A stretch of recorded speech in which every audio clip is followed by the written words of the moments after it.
We have a fully loaded show for you this morning, so we're going to get right into it. We've got Tony Subramony here, one of our weekly slots, and he's got a guest with us. Morning, Mark. Morning, Mandy. Hi. Morning, Tony. Good morning, Mandy. Good to have you with us. Wonderful, great. What are you going to be chatting about today? Thank you, Mandy. I really look forward to this opportunity once again.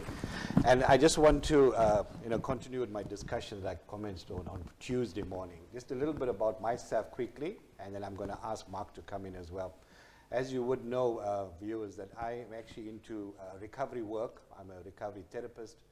And out of my own addiction has come the passion to work with others and encourage them and motivate them to embrace recovery themselves.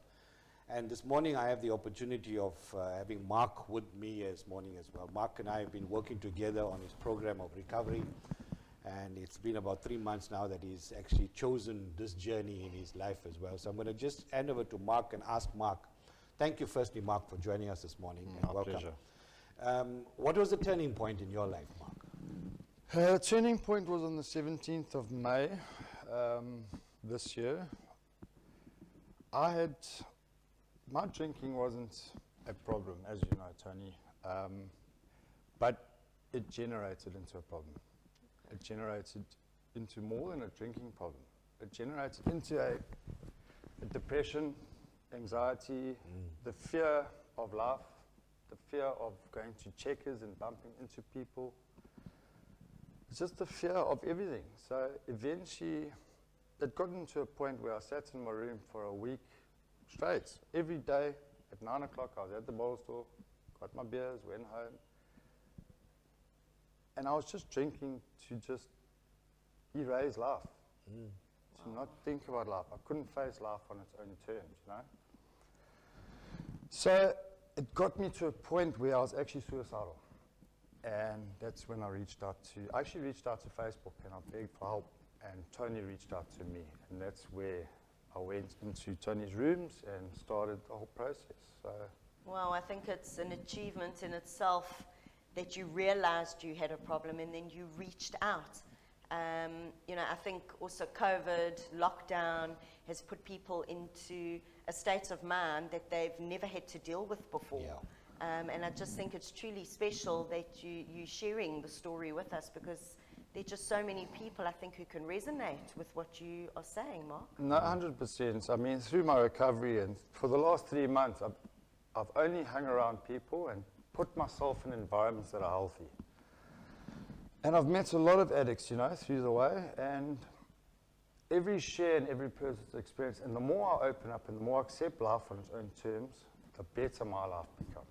And I think you also realize you're not alone. 3 months ago, I couldn't leave my house. Now Wow. I'm standing here doing TV interviews. So Wow. Well, we're super blessed to have you here. No, thank you very much. Really, and for our viewers out there, putting yourself in a position like this just shows the growth and the work that Tony does, that you feel confident enough to be here today. No, 100%. Mark, just what have you done to maintain your recovery? It's been, initial stages difficult, but how did you cope with the past 3 months? The first 2 weeks were tough. The first 2 weeks were the hardest. But after the initial 2 weeks, after having treatment with you and the AA groups and the recovery groups, eventually you start to accept the fact that you actually have a problem. Yes. Okay, and there's so much damage, underlying damage. You have to face it. And you cannot do it on your own. I've tried. I tried for the first 4 months of this year, I was sober on my own. But then life throws you back up against the ropes, and the first thing you do, because you can't face life on its own terms while using, you need help to get your confidence to that level to face life on its own terms without using, without having to go back to that picking up that beer and back to that depression, anxiety, and horrible, horrible place to be, dark. Oh, well, it's just wonderful that you are here and you've got a smile on your face. I'm alive. That's it. Yes, yeah. And lastly, Mark, has there been any times in this past 3 months, any events that have actually, where you wanted to throw in the towel and say, listen, I can't even do this as well. Has that been some Oh, experience? definitely.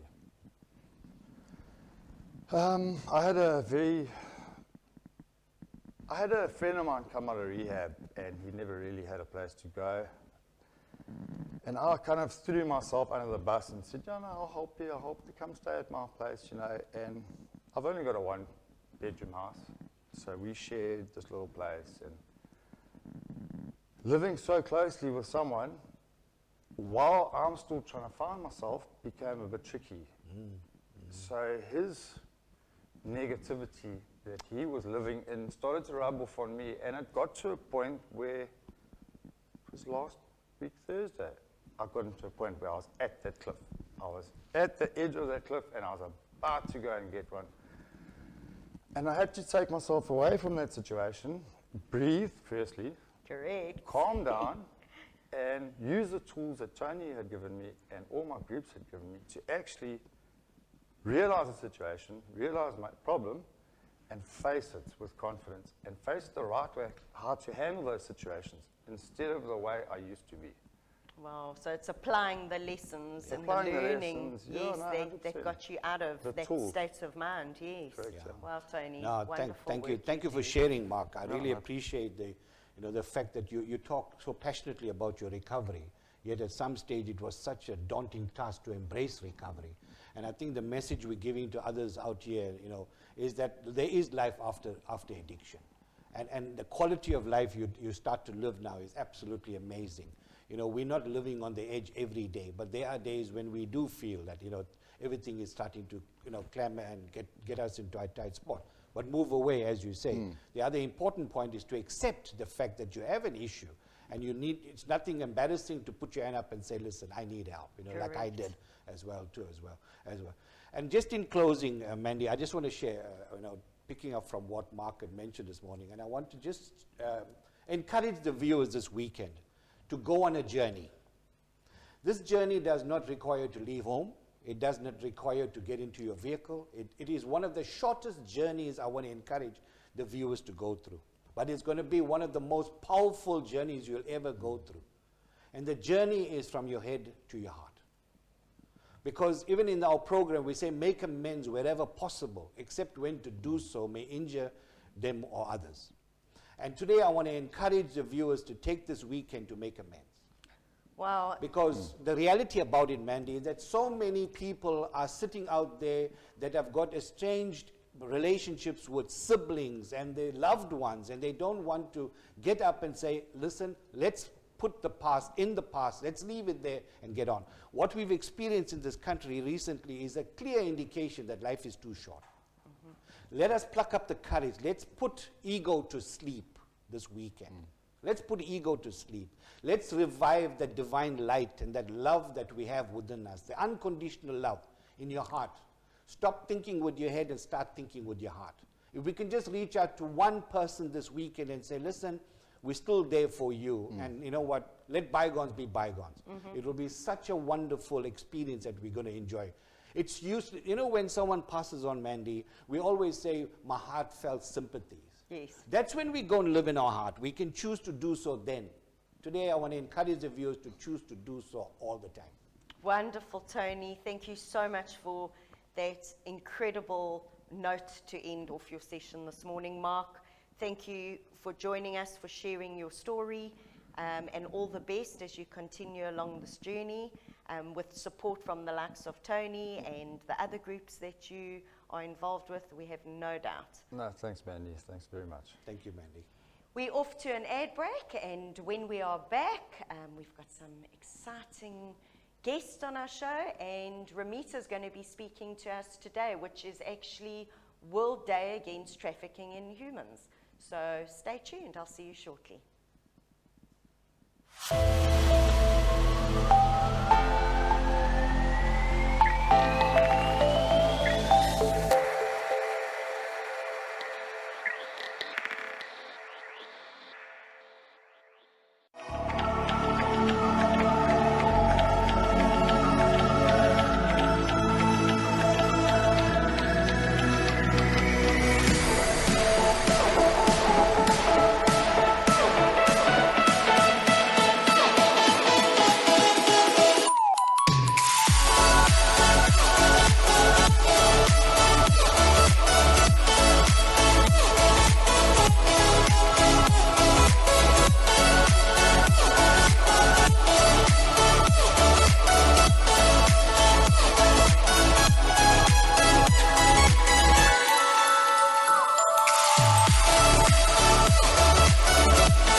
back to GMNC.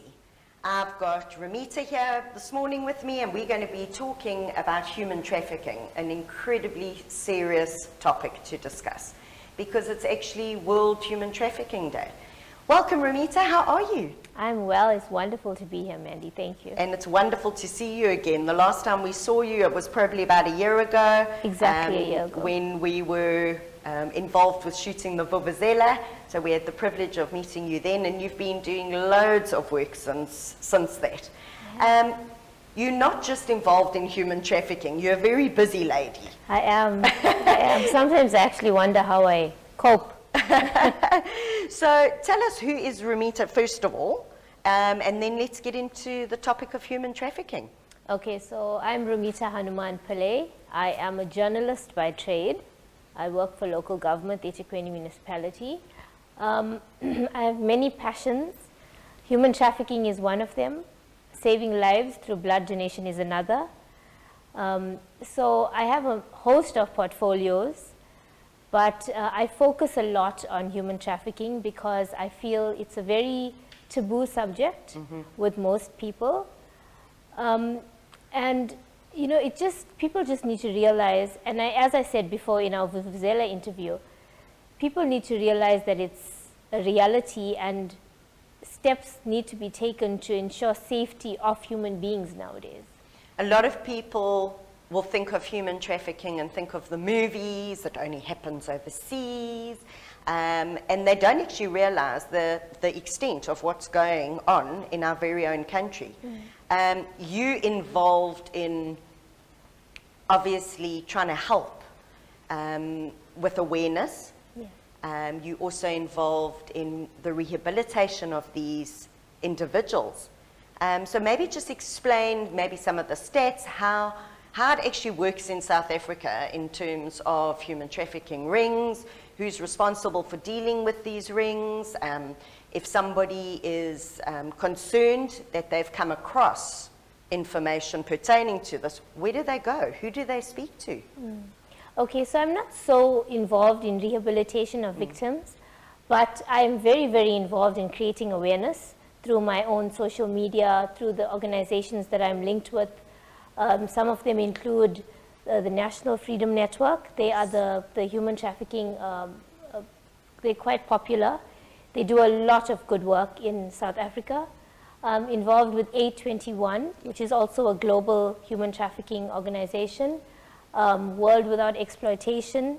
I'm also an abolitionist at the Exodus Cry International Organization.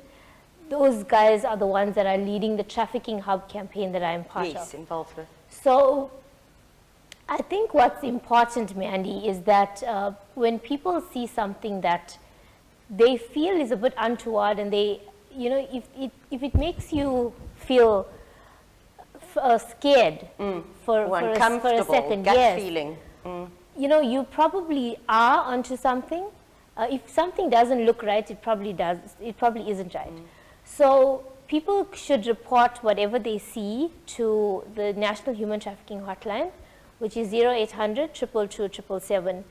That hotline and its staff component, they have the resources to allocate whatever assistance you need, whether it's to get law enforcement to assist you, whether to hook you up with an organization that, you know, that could help the person that you've witnessed. It's, you know, it's just it's a wealth of knowledge at that place. So that's what people need to realize, that it's a reality. And some signs that you would see is if somebody's not acting properly, if they're constantly scared, if they are locked up in a building, these things are real. You know, it doesn't just happen in the movie Taken, for example, because that's the movie that everybody associates with human trafficking, and it's correct. But in terms of South African human trafficking, we are a tier 2 watch list. We've been downgraded from last year's tier 2, according to the Trafficking in Persons report. So this downgrading means that we've moved from doing a bit to doing a bit less, and the situation has worsened. There are a lot more trafficking victims that are not receiving assistance, or the reporting structure is not correct. Okay. So You know, it's a lot, it's a mouthful, but at the end of the day, we just need to realize that we all have a part to play in trying to combat human trafficking. Wow, incredibly powerful. And I know on your social media you share so much information and content and the links to all these organizations, you know, that you work so closely with. What is your message to potentially somebody out there who is in a situation? Seek assistance. I know it could be frightening for you. Probably are being threatened, your families are being threatened, but just seek assistance, because nobody would want to be in that situation for the rest of their lives. If you look at what I experienced when I went to Thailand, and this is how it all started, Mandy. I went for a vacation with my husband and came across a trafficking victim. I didn't know she was a trafficking victim, but she was dancing on the bar almost naked. She just had a little bikini on. When she came down, I spoke to her and I said, hey, you know, do you like what you're doing? You know, do you like pleasing these guys, giving you money and all of that? And she said, you know, I don't want to do this, but I have to. If I try to run away, they'll kill my family. This girl, and this relates to what I was saying before, she felt that she had no avenue. She spoke to me, a foreigner, but she's afraid to even approach law enforcement because they've, you know, threatened her family. So what I would say is, if you have a way to communicate with an organization, with an activist, with law enforcement, they will keep you safe.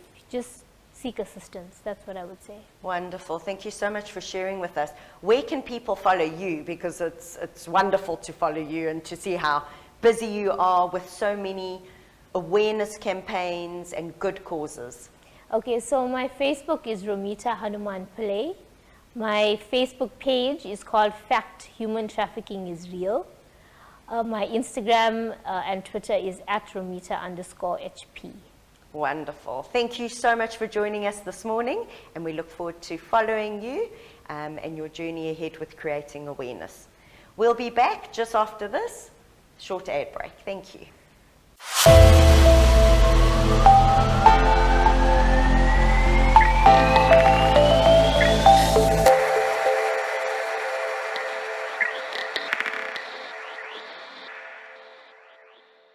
Sometimes the greatest test in life is being able to bless someone else while going through your own storm.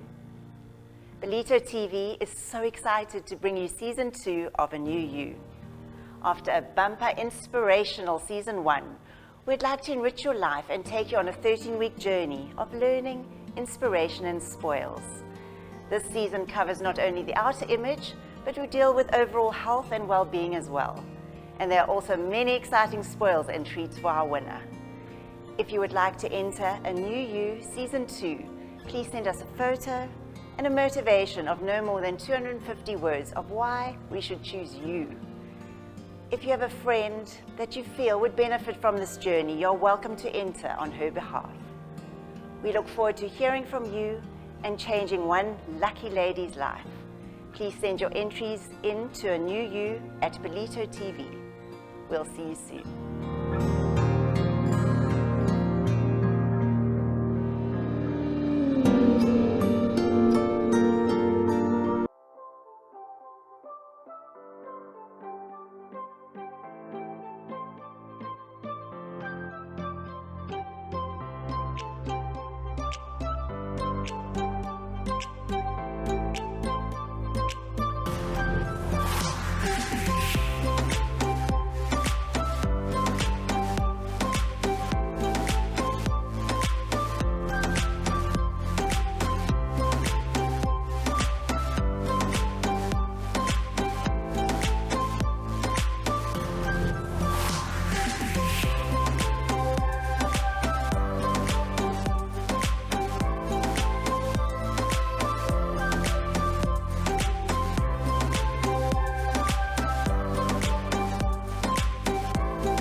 is Deon and I'm the CEO and founder of the Educational Studio.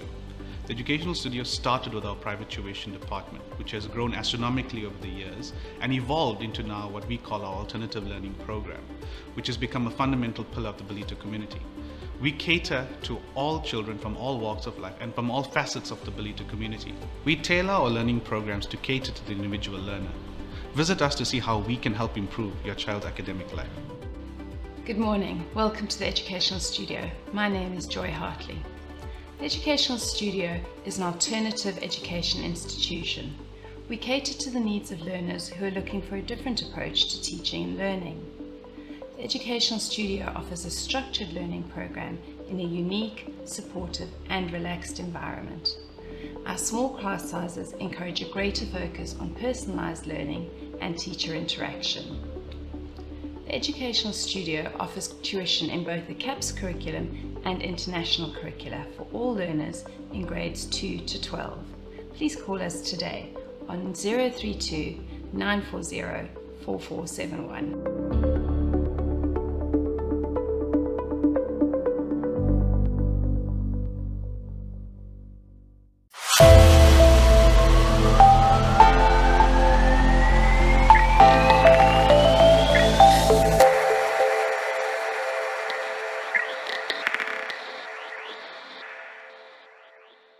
Welcome back. I believe we had a technical glitch due to internet lagging, so apologies to our viewers who experienced this, but we are back here and we have Catherine Slevin from the LINC Foundation with us this morning. Morning. Morning. Nice to be here so early. Yes. Oh my God. Bright and early, the best way to start a Friday. It is. I saw all the runners. Luckily I didn't run them over, but they were pacing out down the road there. So this is very early. Yeah, very energetic early in the morning. Yeah. So Kath, tell us, the LINC Foundation is obviously part or associated with LINC Church. Yes. How did the foundation actually start?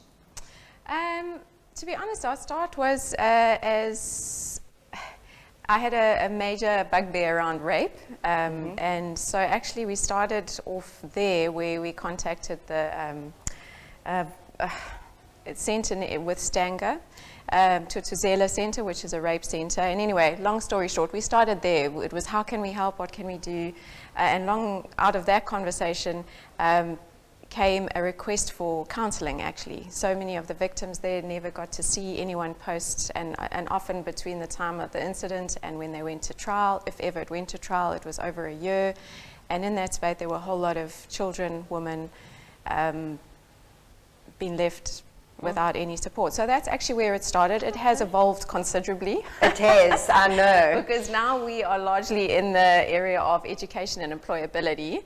So how we got there was I remember seeing a lady at Doors of Hope, and she was saying to me, you might start here, but you'll never end here because you're actually opening a can of worms. And she was so right, because I think it might have started there, but just realizing how many factors are at play. So many in different communities. needs across all topics, correct? Yeah, I think so. And I've always been struck by one comment a lady said, and she said, you know, there's no such thing as a bad character, it's a lack of skills in terms of dealing with where you're at.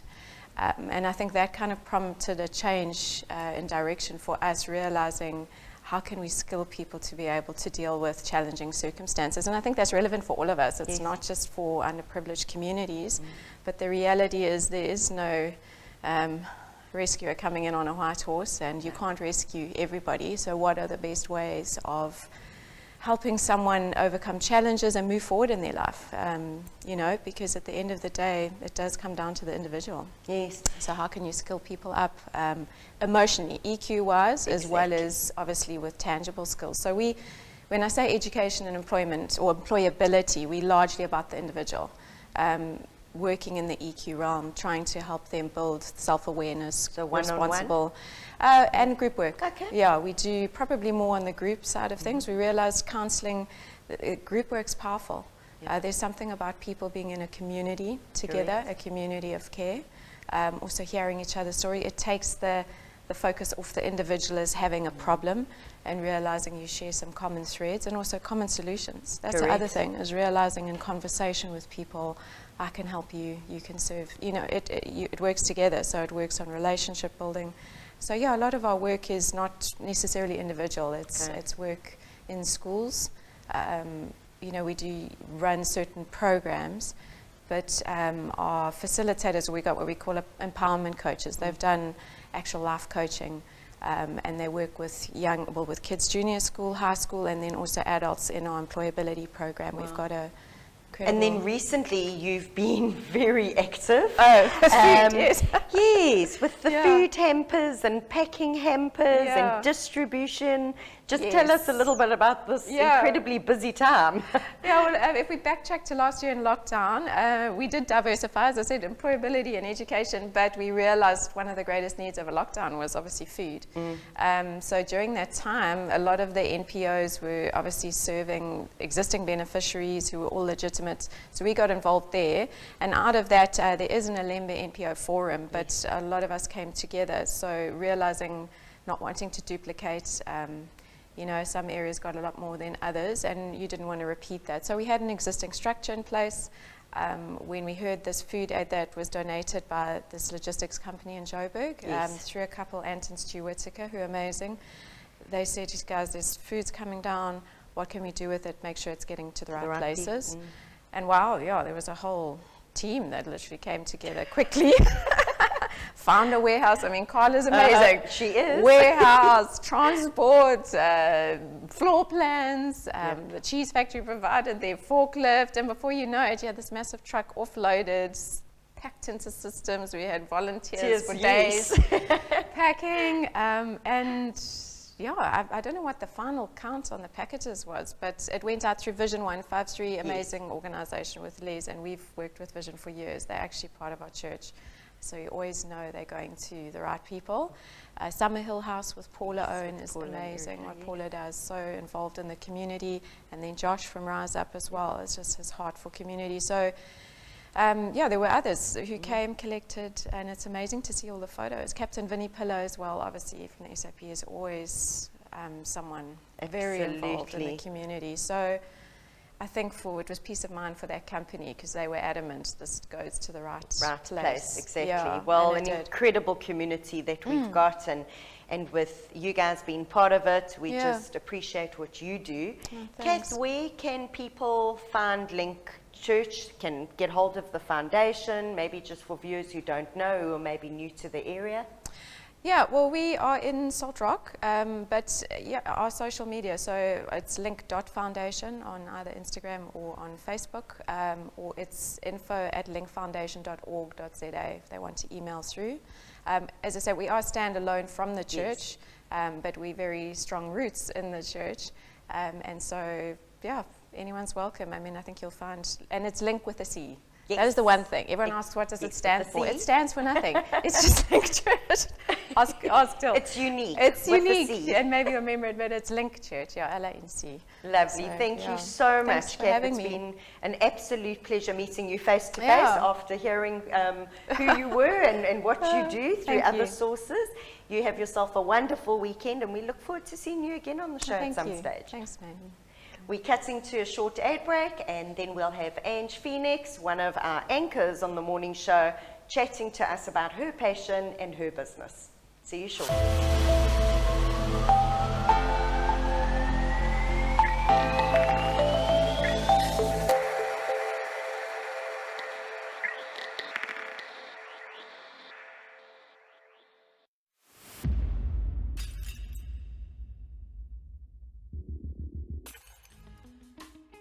Hi guys, Jason here from Chapman Building. Looking forward to introducing a new 13-episode series called Under Construction with Chapman Building. We will be covering various aspects of the building industry and our business to educate and help Belita residents understand more about the building industry.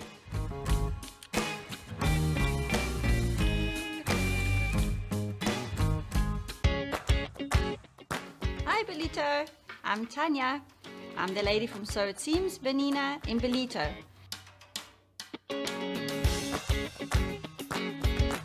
You can find us in Richard Park, right across from the Hirsch. The new shop, it's 3 times bigger than the old shop. We have lots more fabric, a lot more haberdashery items.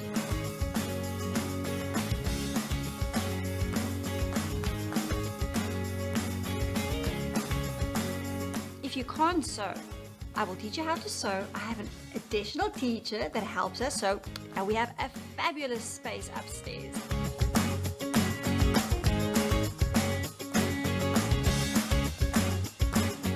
Looking for a banana machine or a bonnet?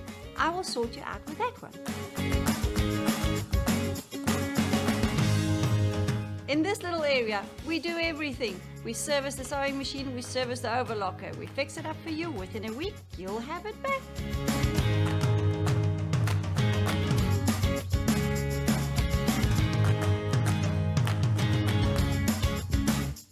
While you go through the pattern books, we have a coffee shop in-house called Buttonless Coffee. You can have a coffee or a snack to eat while you do your pattern searching, fabric searching, or sewing upstairs with us. See you soon!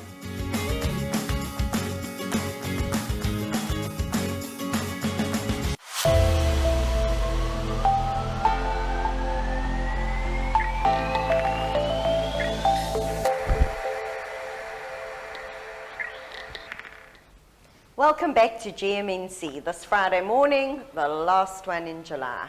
I've got Ange Phoenix with me. Ange is an anchor on our morning show, but today we're chatting to her about her passion and her real job.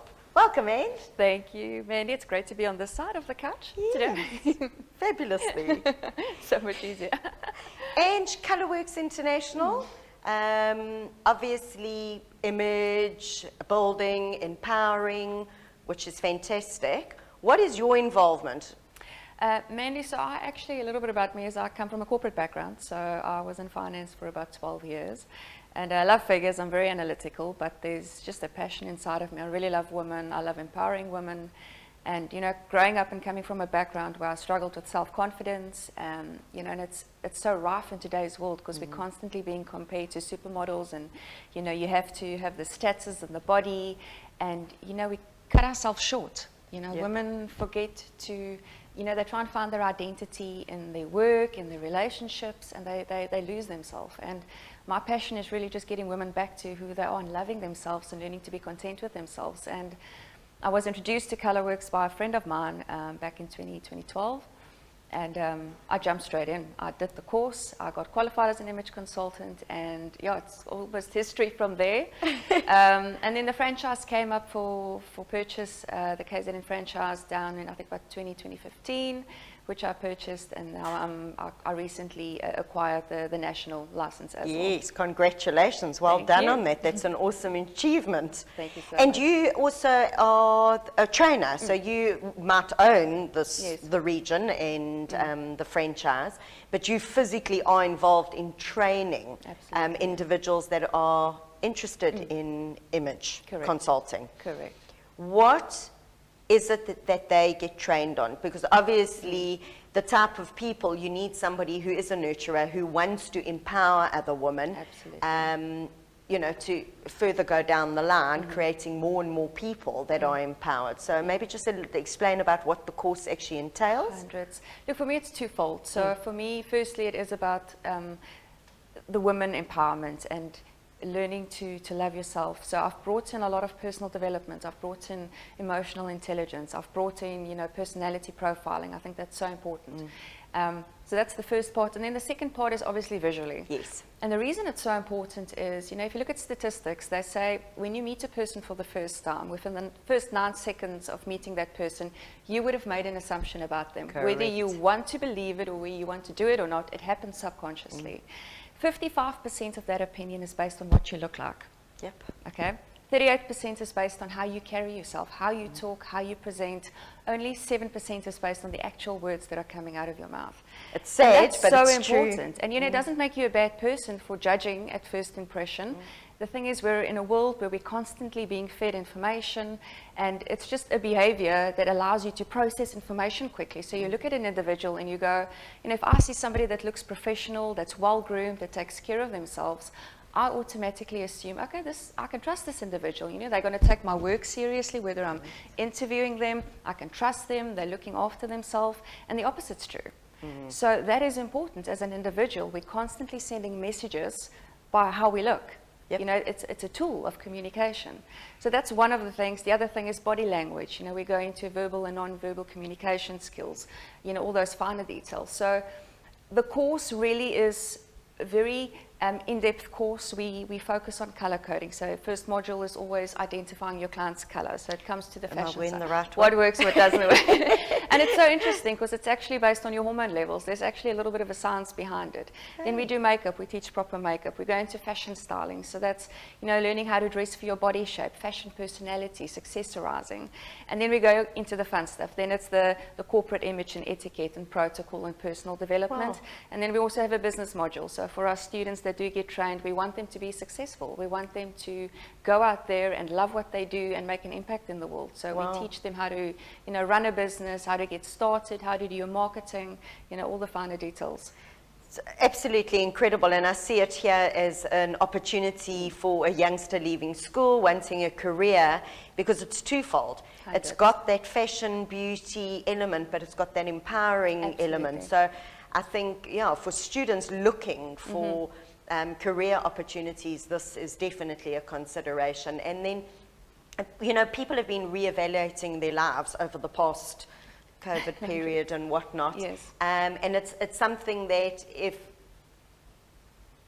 a person is looking for a new opportunity, this is certainly something to be considered. So, It is. Ange, how do people get in touch with you? Very simple. We've got our Facebook and Instagram handles, obviously, Colourworks International, and then our website is www.imageconsultant.co.za. Excellent. Thank you Awesome. so much. That's great. You'll be Thank you. back in the hot seat next week. 100%. Awesome weekend. Thank you, Mandy. We're off to a short ad break, and then Linda from Linda's Kitchen is in studio with me. See you shortly.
Welcome back. I'm Mandy Rootman for GMNC this day, the last Friday in July, and I've got Linda with me from Linda's Kitchen. Welcome. Yeah, thank you.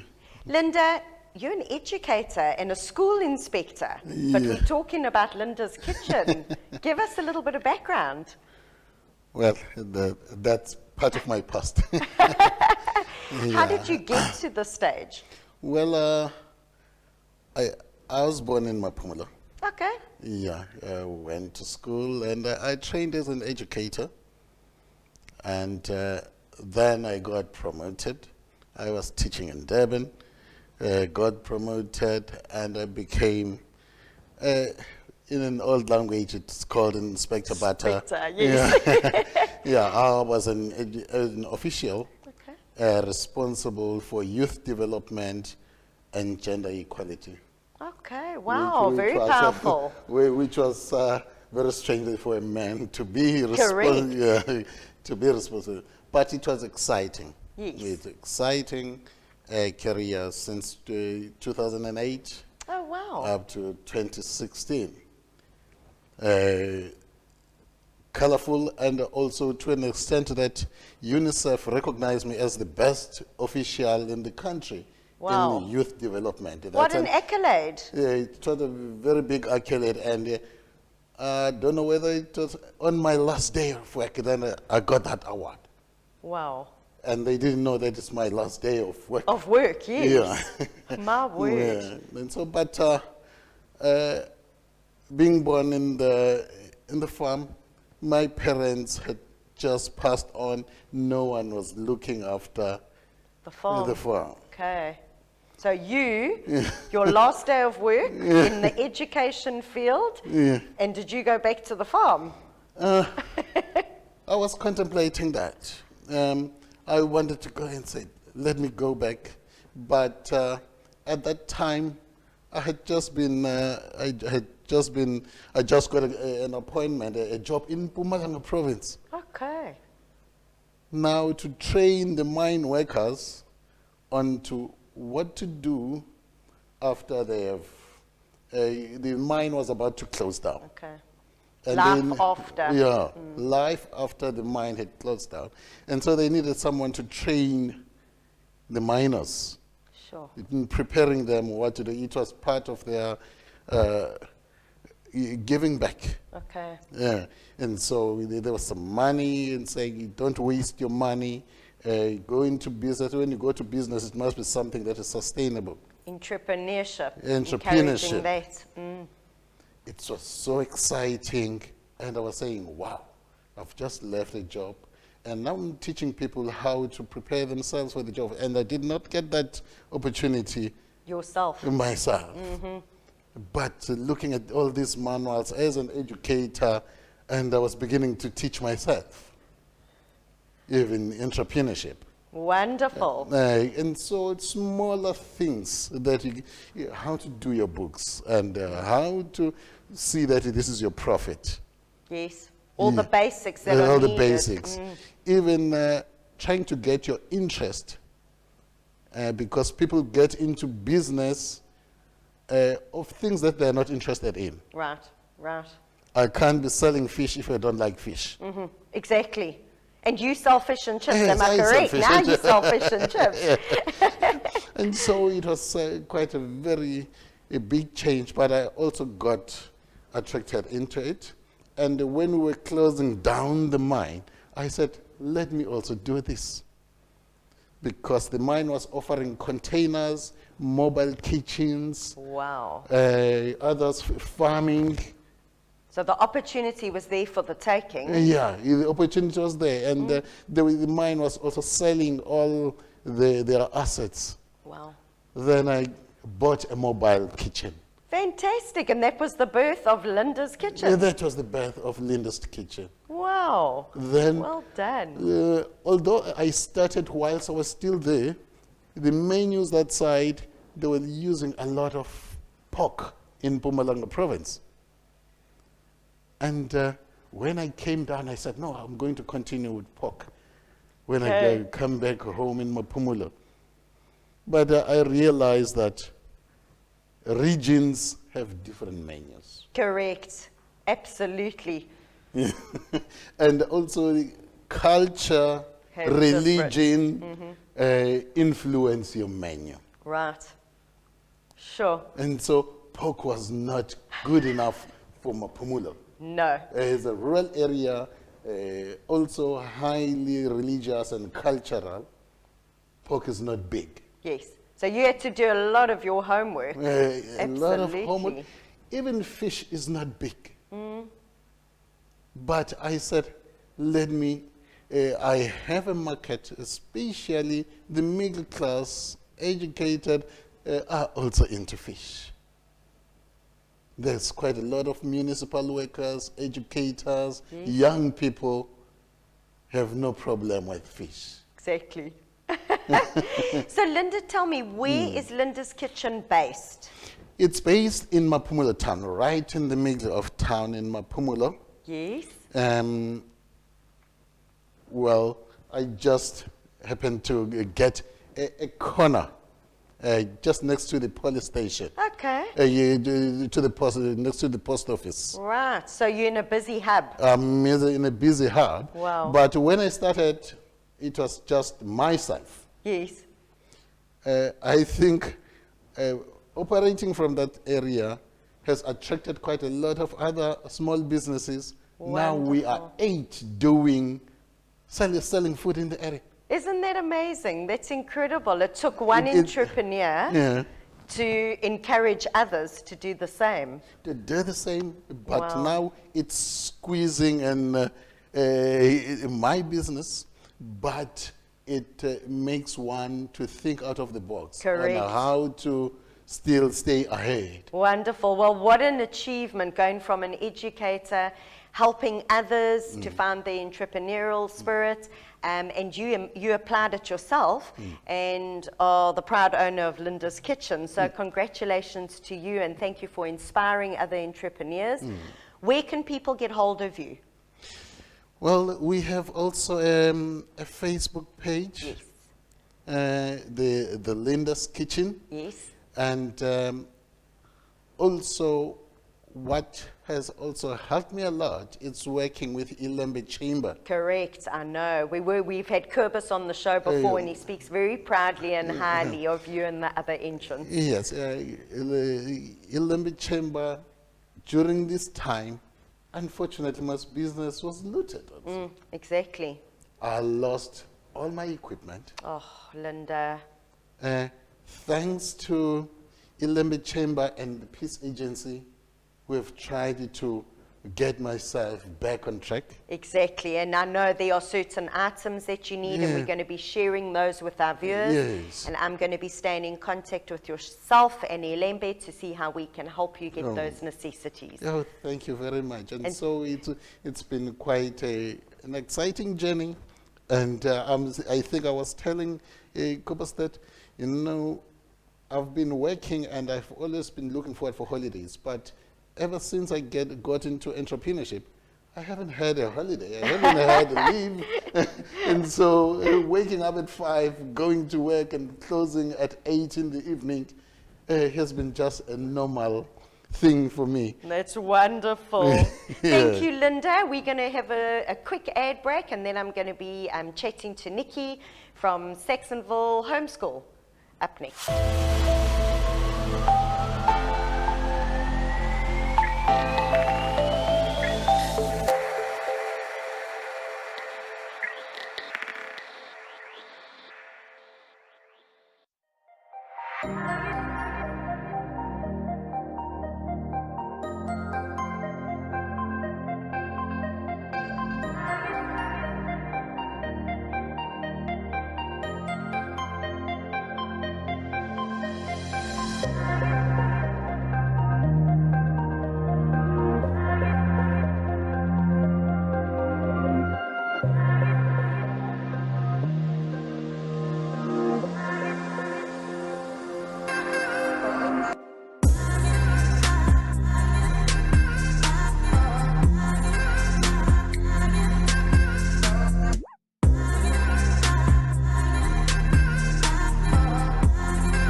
It's been a jam-packed morning so far. I hope you're enjoying GMNC this morning with us.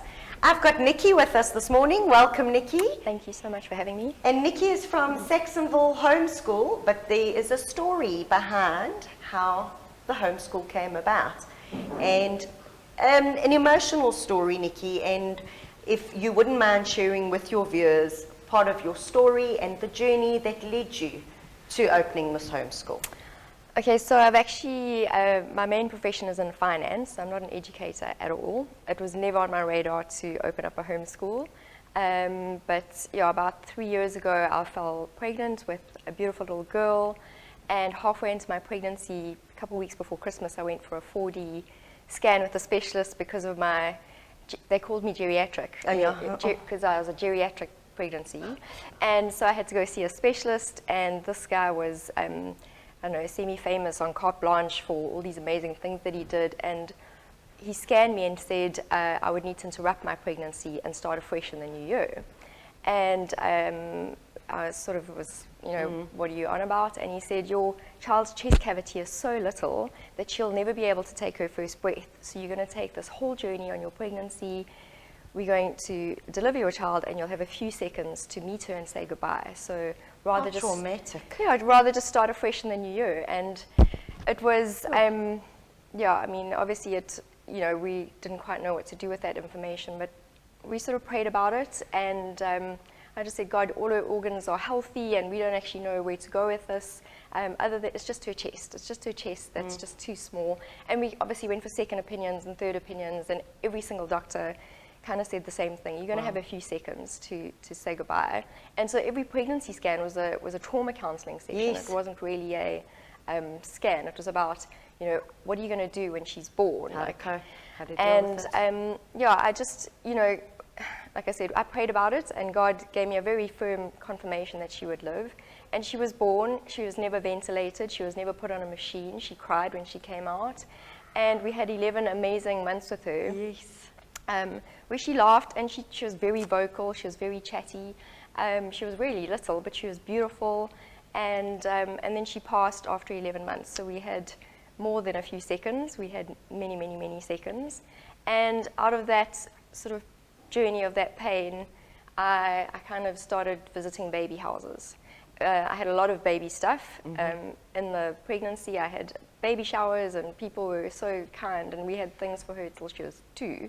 Oh. And I started visiting baby houses to donate her things, and kind of got involved in that whole journey, and wanted to open a baby house. But I wanted the baby house to be self-sustaining, because I think baby houses spend a lot of time just looking for donations and praying for help. So much time spending doing that, correct? Yes, and I really like the Live Village model, where it's sort of a business and an NPO and the church kind of all combined. So I wanted to recreate on a mini scale that model with a school and a baby house in that space.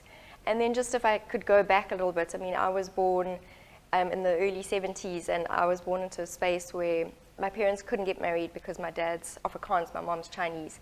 So I was stamped illegitimate. I went to a Chinese school where I wasn't Chinese enough, and then I went to a white school where I wasn't white enough, and I spent most of my growing up schooling career not fitting in anywhere, and I was teased a lot. And I remember when Saxon was born, and when she started getting bigger, remembering I would need to find a space where she would could go to school and feel safe. And comfortable. Yes, and just, yeah, and not be like mauled over by 1,000 kids rushing to class. She was just so little. So, and obviously coming from a background where I was teased a lot for the way I looked and for not being, you know, kind of fitting into any one space, I just wanted to create a safe, healthy space for children to be educated, and we get a lot of parents phoning to say, you know, my kid's being teased for being too tall.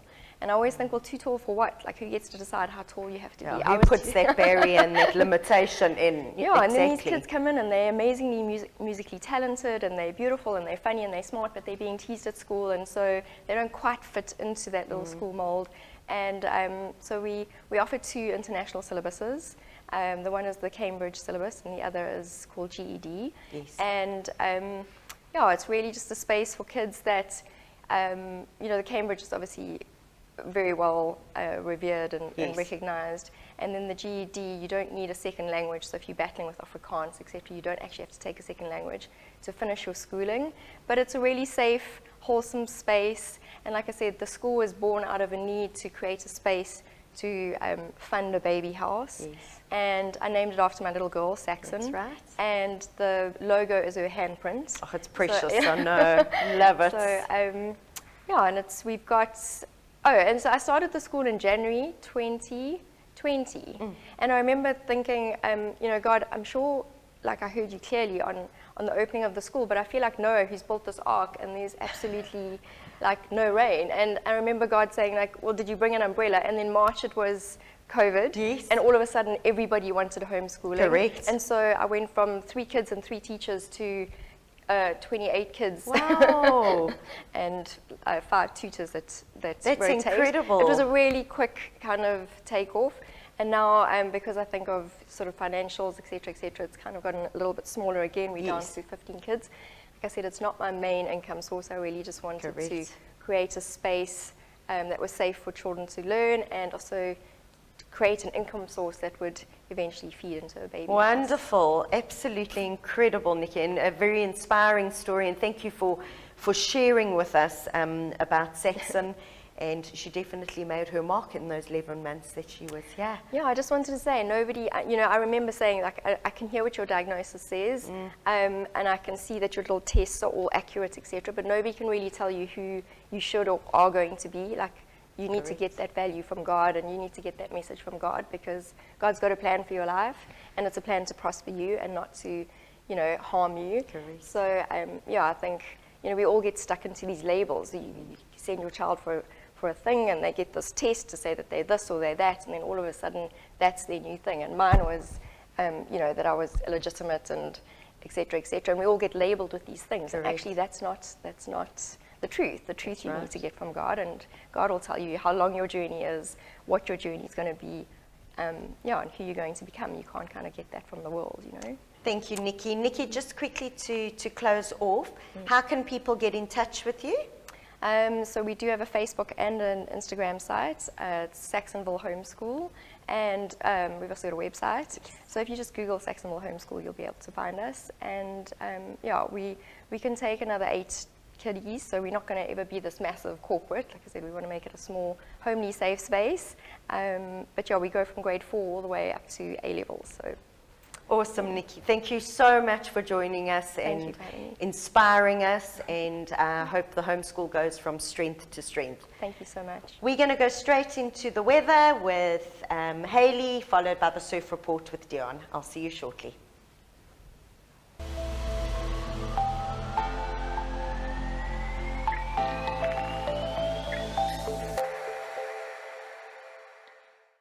Good morning everyone, and welcome to your weather for the weekend, brought to you by Belita Gas and Prime.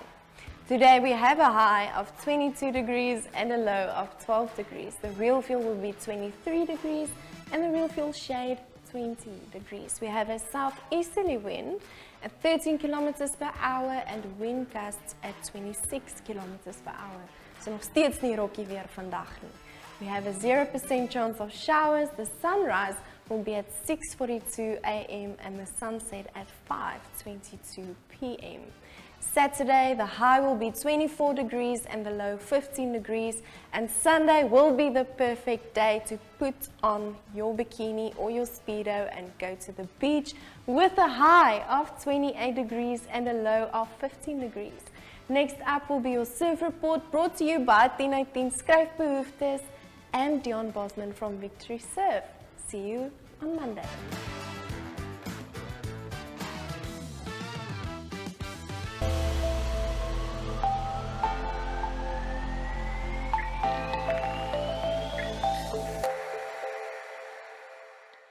Good morning, Belito, and welcome to Friday morning's beach report and an overview for the weekend. And a great weekend of surf ahead. It's a solid 2-meter swell today and really, really good banks at all the beaches. Choose your favorite beach and I'm sure you're going to get very good waves today. Once again, outlook for the weekend. Saturday morning, also light offshore breezes and swells dropped a little bit over the weekend, but solid 4 to 6 foot over the weekend and lovely banks. The swell direction has turned southeasterly, which is perfect for the coast and really, really good for all the little point breaks. Lovely peaks and really nice surf for the next couple of days. Unfortunately, it's a little bit full in the mornings, but as the tide goes out, it's going to be a spectacular day. and the same again on Saturday, and the same on Sunday. So enjoy your weekend of surf. Get out there as much as you can and get as much salt water into your system. Enjoy your day and enjoy your weekend.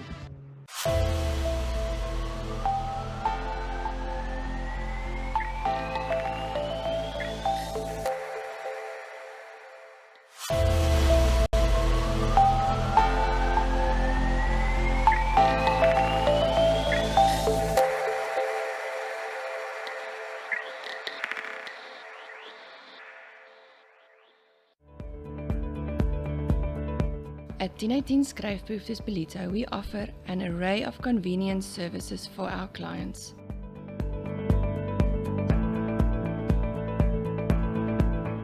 Our friendly team will take care of your orders, from picking to packing and arranging them for your office.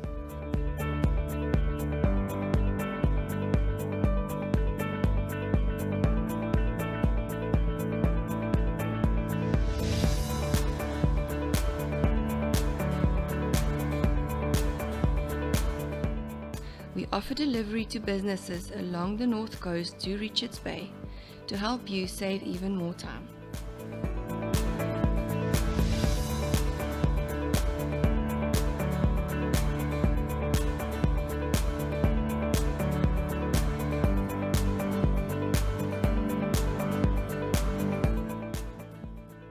Proudly Ballito.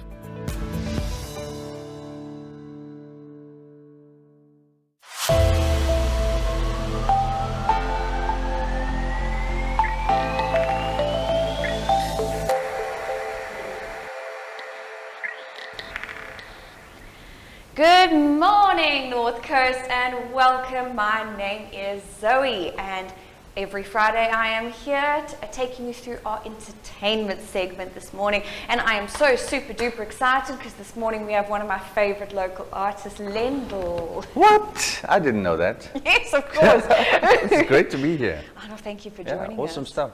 Awesome, and I'm so excited because you've done so much over your career. You must have so many exciting stories. Now we've only got 5 minutes, so let's just get to the best of it. I was about to ask, how much time do you have? Yes, otherwise we'd be here all day, wouldn't we? I know we musicians, we like to tell stories, so we can go on and on and on if we want to. So Lendel, I know you've been in Idols, you've been in The Voice. Tell us about your career. Everyone knows about that, but how did you get into that? I've been involved in music since the age of 10. I'm not sure if everybody knows that bit, but since the age of 10, I've been in my dad's band. So it's been well over 25 years now that I've been involved in music, but obviously on the public arena, it's been more from 2009 till now. I have been a little under the covers over the past, 7, 8 years, I think. I've not done a lot publicly, musically, because that's how God works, you know. Well, in my life, that is. Yeah. He moved me in a direction, and now I'm here. No, I totally get that as well. I know I've also been playing it quietly in my own career, but I was too busy having children. So, but then I get to do this in front of camera, which is so exciting. This is awesome. Yeah, I know. So tell us a little bit the Idols journey and the Voice journey. That must have been so exciting. Exciting, learning curve, a lot of education. You get to learn the industry.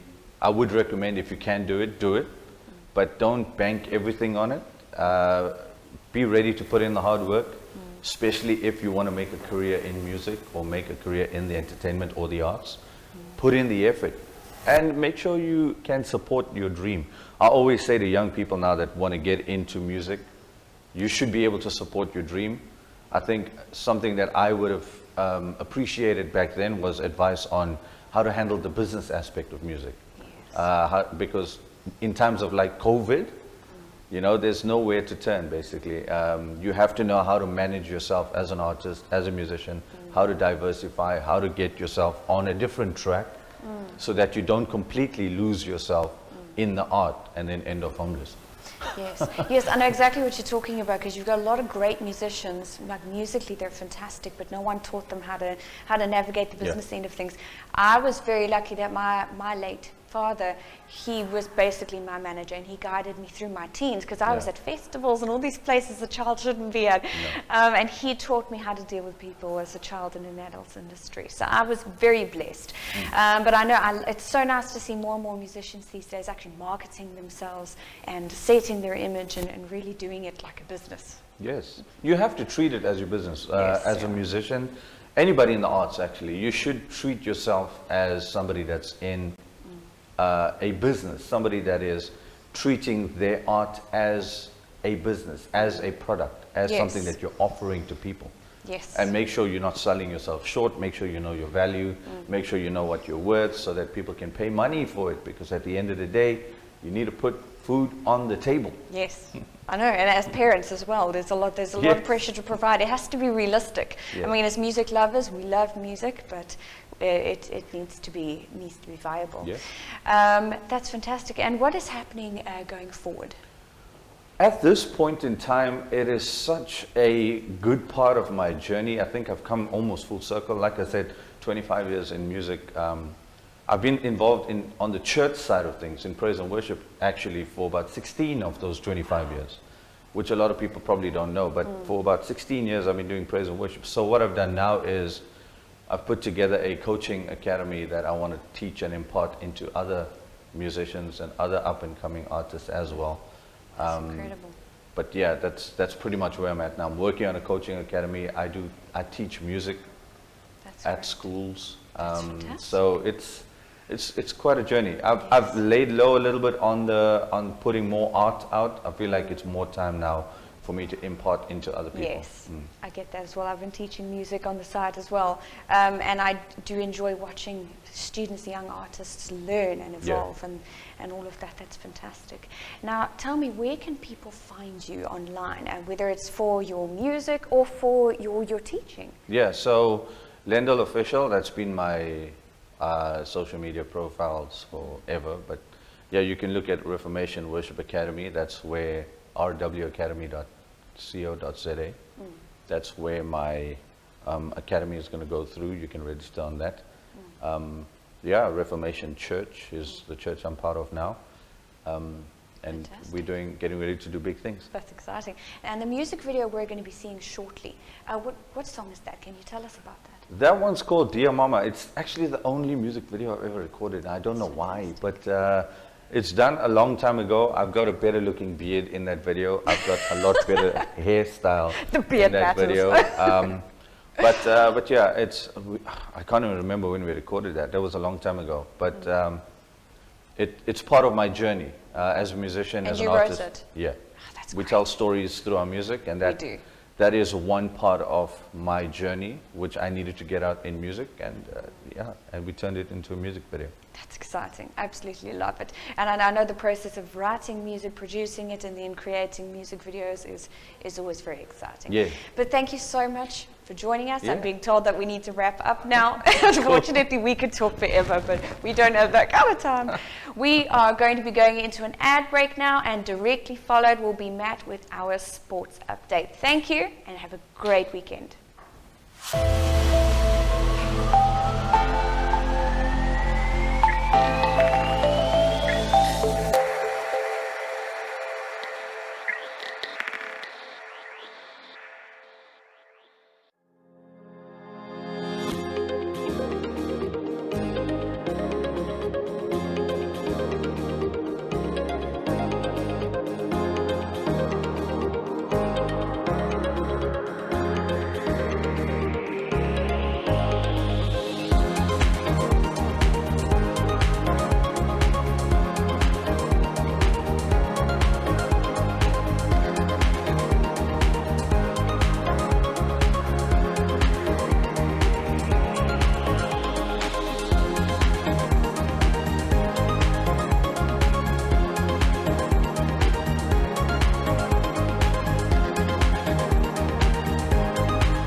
The importance of certified, compliant and good working fire equipment can mean the difference between your insurance claim being successful or rejected. All insurance companies insist on fire equipment compliance before business or buildings can be insured. Here we have BrokerSure leading the way by setting an example to others. Well-maintained fire equipment is the key to an insurance claim in the event of fire damage. HASPAC, being SABS and SAQCC accredited and certified, are well positioned to serve, maintain and provide new quality fire equipment such as fire extinguishers, hose reels and hydrants.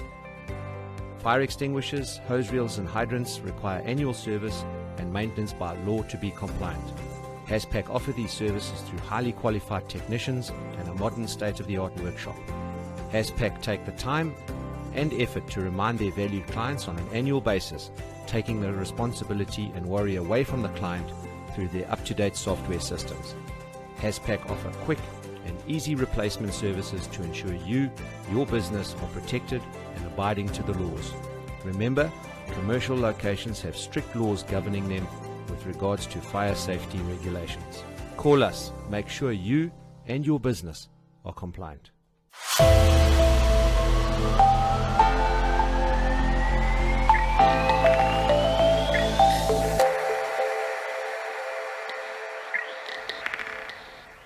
Morning sports fans, let's kick it off with some news from Tokyo 2020, and starting out at the swimming pool, a visibly devastated Chad Leclos was a loss for words as he bombed out of the Tokyo Olympics in the men's 100-meter butterfly heats on Thursday. Leclos finished a disappointing 6th as he touched the wall in 51.89 seconds in his heat at the Tokyo Aquatics Center. It was the 29-year-old's final event at this year's Games after finishing 5th in the 200-meter butterfly final on Wednesday. In some exciting news now, Tatiana Schoenmaker of South Africa has won the gold medal in the women's 200-meter breaststroke in a world record time of 2 minutes 18.95 seconds at the Tokyo Olympics earlier this morning. The time bettered Dane Rika Moller-Peterson's mark of 2 minutes 19.11 at the 2013 World Championships. Americans Lily King and Annie Laser won the silver and bronze respectively.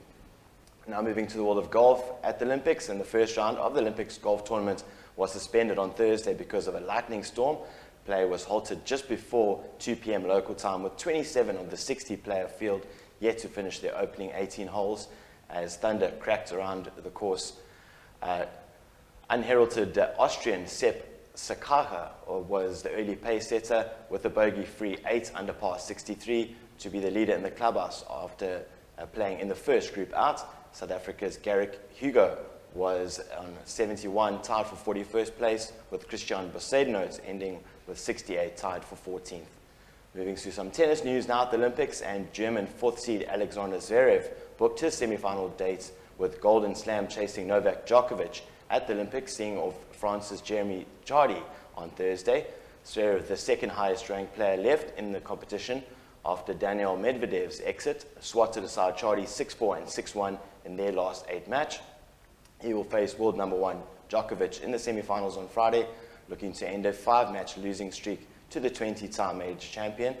Last year's US Open runner-up smashed 11 aces past Chardy as he moved within 1 win of Olympic medal. Moving to some rugby news now, and the big news, of course, is that Springboks taking on the British and Irish Lions, but SA Rugby Director Rassie Erasmus said World Rugby's slow turnaround in addressing the refereeing flaws from Saturday's first test defeat against the British and Irish Lions added to the frustrations as he aired on a viral video. In a leaked 1-hour solo video, Erasmus explained how he had to wait until Tuesday to receive feedback from World Rugby head and match officials Joel Judge, as he felt there's unsatisfactory explanations from Australian referee Nick Berry. Erasmus said World Rugby's sluggish turnaround affected how they prepared the team for the test and how they selected their match day 23, with the 48-year-old explaining he had contacted Berry after the 22-17 defeat at the Cape Town Stadium. The video appears to be shot on Tuesday, the day when Springbok coach Jacques Niebuhr announced the match day 23 for Saturday's second test. Remember, kickoff there, of course, at 6 p.m. Moving to some local rugby now, and Sharks coach Sean Everett has named the team for Saturday's Currie Cup clash against Griquas in Durban. Everett has made a few changes to the team that beat the Cheetahs 47-30 in Bloemfontein last weekend. Up front, Lawrence Adrianza comes in rather at tight head prop in place of Kuta Mochunu, while Mpilo Gumedi replaces Dylan Richardson at flank. There are 3 changes in the back line, with Saneli Nohamba replacing Grant Williams at scrum half, Murray Kotza coming in for the injured Marius Lowe in the midfield, and Yael Pente replacing Marius Potgieter on the right wing. In other fixtures coming up this evening at 4:45, it's the Lions against the Pumas, and at 7 o'clock, it's Western Province against the Bulls. A reminder, the Sharks kicking off on Saturday at 2:30 as they tackle the Griquas in Durban. And finally, moving to some motorsport news now, Lewis Hamilton can become the first Formula 1 driver to win 100 races, but Red Bull's championship leader Max Verstappen intends to be the one celebrating in Hungary on Sunday. Hamilton won 8 times at the Hungaroring, a record he serves with world champion Michael Schumacher with the most wins at the same Grand Prix. The Mercedes driver's 99th victory at home at the British Grand Prix 10 days ago, after a high-speed first-lap collision with Verstappen, turned up the heat on the battle. I'm Matt Williams for Good Morning North Coast Sports. You have yourself an awesome sporting weekend, and we'll catch you back here on Monday. Thank you, mate. Thanks, Mandy. Super exciting weekend ahead with Yes, lots to look rugby, forward to, motorsport, so really, really great stuff.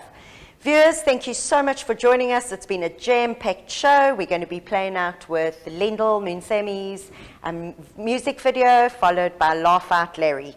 Remember, we'll be back on Monday morning at 6 o'clock sharp, so looking forward to seeing you then.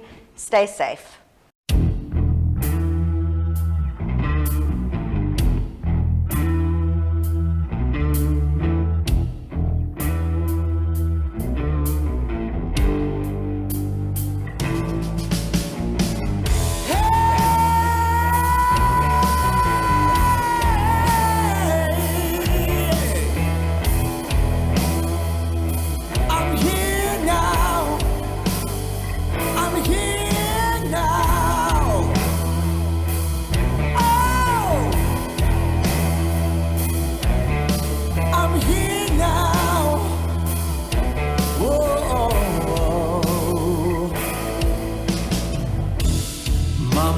Tell me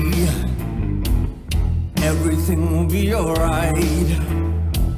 Mama used to tell me, baby, you should never fight. But my mama left me before I even had the chance to use what she had given me. Guess she had other plans. I'm living the same day, every day. Since you walked away, I've never been the same. I've changed. Destruction followed, my footsteps were tainted. I know what tomorrow brings. It's today.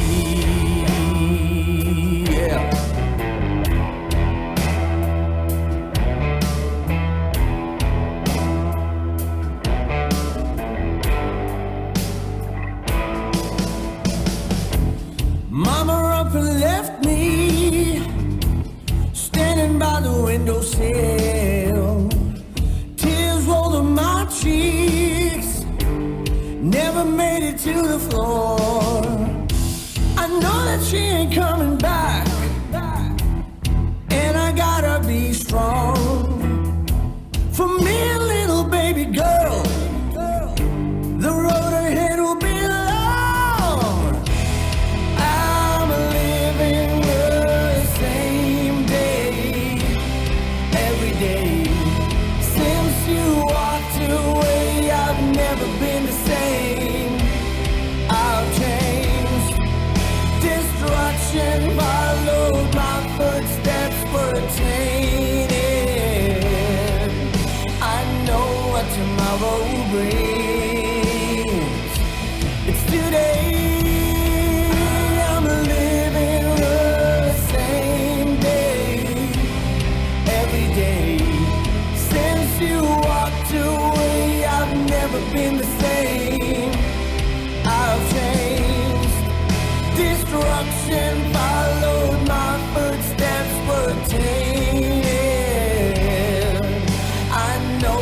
tomorrow brings. It's today, yeah. It's today, yeah. It's today.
I know what tomorrow brings.